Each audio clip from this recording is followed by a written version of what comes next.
ہم ساری زندگی تسبیحاں رولتے رہے، ہم ساری زندگی خدا کی بارگاہ میں دعائیں کرتے رہے، مولا وہ کب چنگا ویلا آئے گا، کب وہ بختوں بھری گھڑی آئے گی، کب وہ رحمت بتاباں ویلا آئے گا، جب ہمارے نام کا بھی بلاوا مدینہ منورہ سے آ جائے گا۔ لیکن دوستان گرامی قدر، ہم نے اپنی جان پہ ظلم کیے، ہم نے اپنی جان پہ زیادتیاں کی۔ میں نے سوال کیا میرے مولا تیرے یار کا دوارہ تو بڑا دور ہے، وہ مدینہ منورہ کے مکین ہے، ہم ہندوستان پاکستان میں رہنے والے، مولا ہم جائیں تو کہاں جائیں؟ فرمایا او لوگوں ذرا غور کرو، میں نے دنیا والوں کو بیت المقدس میں نہیں بلایا، میں نے دنیا والوں کو حرم پاک میں نہیں بلایا، میں نے دنیا والوں کو مسجد اقصی کے اندر نہیں بلایا، میں نے انہیں مقام ابراہیم کے پاس نہیں بلایا، میں نے انہیں صفا مروہ کی پہاڑیوں پر نہیں بلایا، مولا تو نے اپنے یار کے پاس بلایا، ہم نہ جا سکیں تو کیا کریں؟ فرمایا نادانو میں نے یار کے قدموں میں بلایا ہے، اس وجہ سے بلایا ہے، لوگوں حرم پاک کا نائب کوئی نہیں بنایا، مقام ابراہیم کا نائب کوئی نہیں بنایا، لیکن یار آمنہ کے لاد کو بنایا ہے، نبیوں کے امام کو اپنا محبوب بنایا ہے۔ فرمایا اگر تم مصطفیٰ کے قدموں میں نہیں جا سکتے، پوری دنیا پر میرے یار کے خلیفے موجود ہیں، لوگوں اگر میرے یار کے خلیفوں کے قدموں میں چلے جاؤ گے تب بھی تمہارا بیڑا پار ہو جائے گا۔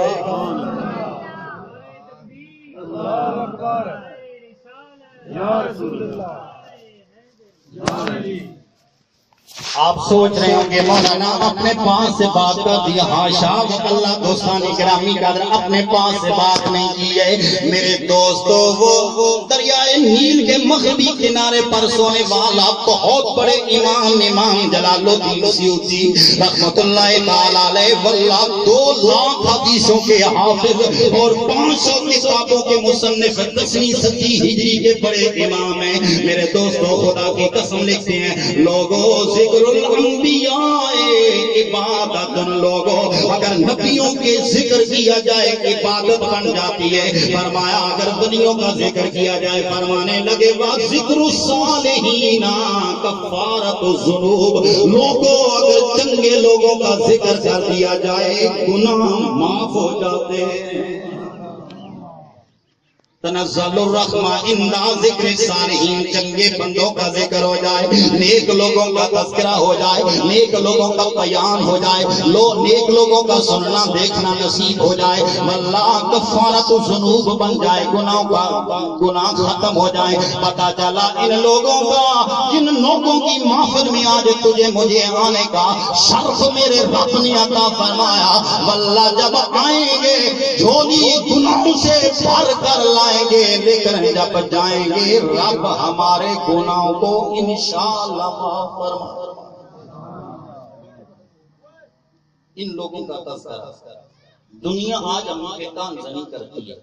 لوگ کہتے ہیں جی سنی ویلے ہیں، سنیوں نے کہا جب ڈھونگ رچا رکھا، یہ کیا بات کرتے ہیں جی یہ ولیوں کی جناب میں جاتے ہیں، کبھی کسی پیر کے دروازے پر، کبھی کسی شیخ کے دروازے پر، کبھی کسی کے دروازے پر یہ مانگ رہے ہیں، وہ کہنے لگے بتاؤ خدا تمہیں ملا ہے یا کوئی نہیں، خدا ان لوگوں نے تمہیں دکھایا ہے یا کوئی نہیں۔ میں نے کہا نادان خدا کی قسم یہ اللہ کے بندے ہمیں خدا دکھانے کے لیے نہیں آئے، رب سے ملانے کے لیے آئے ہیں۔ ان کی ڈیوٹی اللہ کے بندوں کی رب دکھانا نہیں ہے، بھئی رب یہ کھڑا ہے تم کلاوہ لگا لو، رب دکھانے کے لیے یہ اللہ والے نہیں ہوتے، کیا کرنے والے؟ ایک بار بول دیں خیر رب سے ملانے والے ہوتے ہیں، رب سے ملا دیتے ہیں۔ دوستان گرامی قدر یہی وجہ ہے میرے دوست حضور قبلہ پیر سیال لجپال رحمت اللہ تعالی علیہ کی بارگاہ میں ایک بندہ سوئی لے کر آپ کے پاس کینچی لے کر تحفے کے طور پر آیا، کہنے لگا حضور والا یہ کینچی میں نے تمہیں تحفے کے طور پر دینی ہے۔ آپ نے فرمایا مجھے تحفہ دینے والے، یہ کینچی تحفے میں لانے والے، یہ تو کاٹنے کا کام کرتی ہے، اگر تو مجھے تحفہ دینا چاہتا ہے سوئی لیا، کیونکہ میں تو ملانے کا کام کرتا ہوں۔ میں کیا کرتا ہوں؟ دنیا کہتی ہے جی تمہیں کیا ملا؟ فلاں آستانے پر گئے، فلاں آستانے پر گئے۔ میں نے کہا لوگو اگر اللہ مل جائے بتاؤ اور ہے کیا جہاں؟ اللہ سے ہی تو اللہ والے ملاتے ہیں۔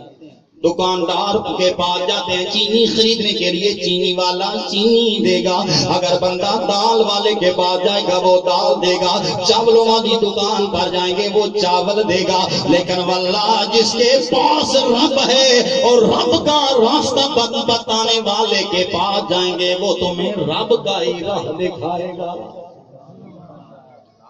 اسی وجہ سے رومی کشمیر نے بڑی سونی بات کی۔ آپ فرماتے ہیں او دنیا والوں، رادے رادے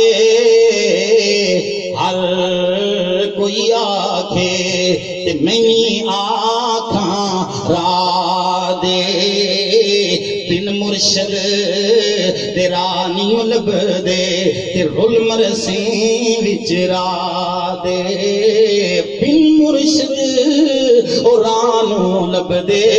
تے رول مرسیں وچ رادے۔ یعنی بتانے کا مقصد یہ ہے دوستان گرامی قدر، کوئی بڑے سے بڑا ہو، کوئی کتنا ہی اعلیٰ ظرف ہو، جتنے بھی اعلیٰ مقاصد کو کام پانے میں کامیاب ہوئے، وہ حقیقت میں اللہ والوں کے دوارے پر جا کر اپنے